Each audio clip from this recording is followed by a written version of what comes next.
이거는 또 뭘까요? 블랙스완일까요? 20대 이하의 주담대 연체율이 주택담보대출 연체율이 무려 말입니다. 0.44%. 20대 이하 0.44%. 와, 여러분 0.44%라고 이야기하니까 0점대인데 뭐 이렇게 이야기하잖아요. 아니에요. 0.44%는 굉장한 위험수입니다. 0.44% 자체가 역대 최고치고요. 예, 지금까지 말입니다. 20대 이하의 주택담보대출 연체율이 2018년 6월부터 이런 통계를 내기 시작했거든. 그때는 0.14였습니다. 2021년에는 0.12까지 떨어지다가 작년에 0.21까지 떨어지더니 올해 2분기에는요 0.44까지 올라갔습니다. 전 연령층을 통틀어서 20대 이하의 주택담보대출이 최악입니다. 최악이에요. 역대 최고니까요. 이거 괜찮겠습니까 여러분? 저는 괜찮지 않게 봅니다. 이거 블랙스완이 될 가능성 굉장히 높아진다고 봐요. 블랙스완이라는 게 우리가 알지 못하는, 그죠? 예, 알지 못하는, 보이지 않는 위험이 노출된다는 뜻이거든요. 지금 그런 보이지 않는 위험이 노출될 가능성이 굉장히 높아진다는 의미입니다. 보세요 여러분. 20대 이하 0.44, 30대가 0.17이고요. 40대는 0.21입니다. 50대도 0.20이고요. 60세 이상은 0.21입니다. 예, 실제로 말입니다. 30대의 경우 2019년 3분기 말 0.17 이후로 가장 높다. 가장 높다. 이게 0.17이 가장 높다는 이야기가 나오고 여기에 경계감을 나타내고 있습니다.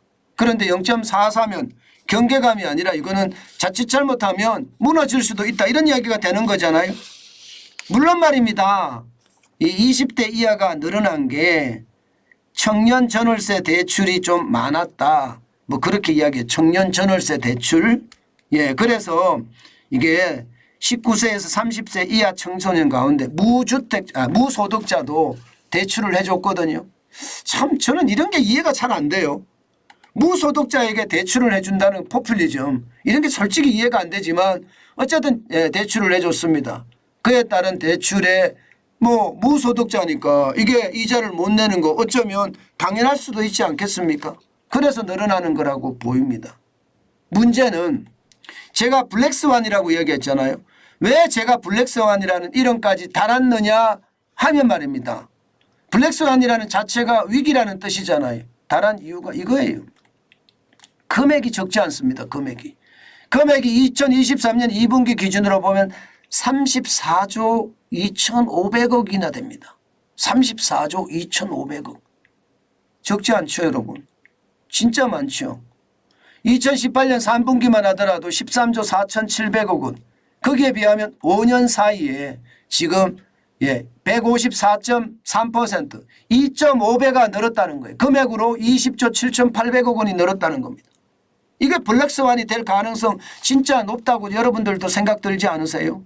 저도 그렇게 생각이 듭니다. 이게 20대 이하잖아요.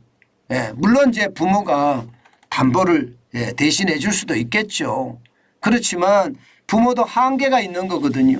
계속해서 할 수가 없거든요. 저는 그래서 블랙스완이 된다고 생각을 하고요. 특히 말입니다. 특히 34조 2,500억 원이잖아요. 20대 이하잖아요. 지금 소비를 가장 많이 하는 세대가 어딜까요? 20대 이하입니다. 돈의 가치를 그렇게 크게 못 느끼는 계층이거든요. 왜? 왜냐하면 말입니다. 부모한테 용돈을 다 쓰는 친구들이니까. 우리 아이들도 보면 본인이 버는 거하고요. 제가 조금 도와주는 거하고는 개념이 다르더라고요.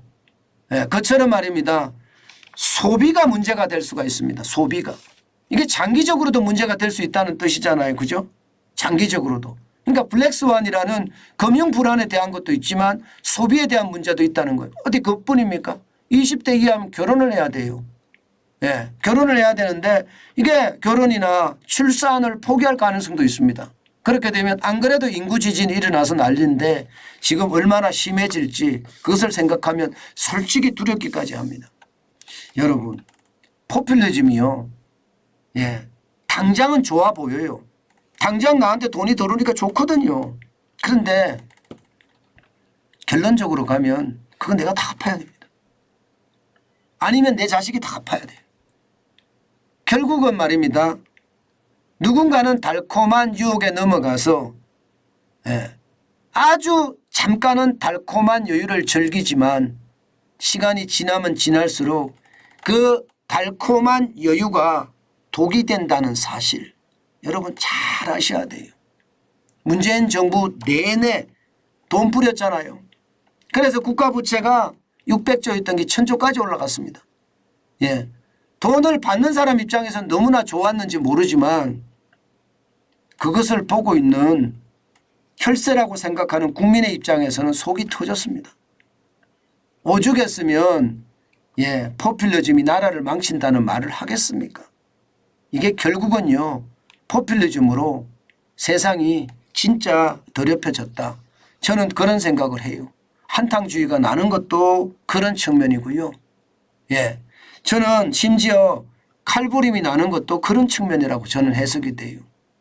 이게 일에서 땀으로 노력으로 돈을 벌게 한다면 이게 그만큼 달라지거든요. 그렇지 않다는 게 문제죠. 그게 더 저는 충격의 어떤 흐름으로 갔다고 생각합니다. 요즘 그런 걸 생각하면 가슴이 참 많이 아픈 게 현실입니다.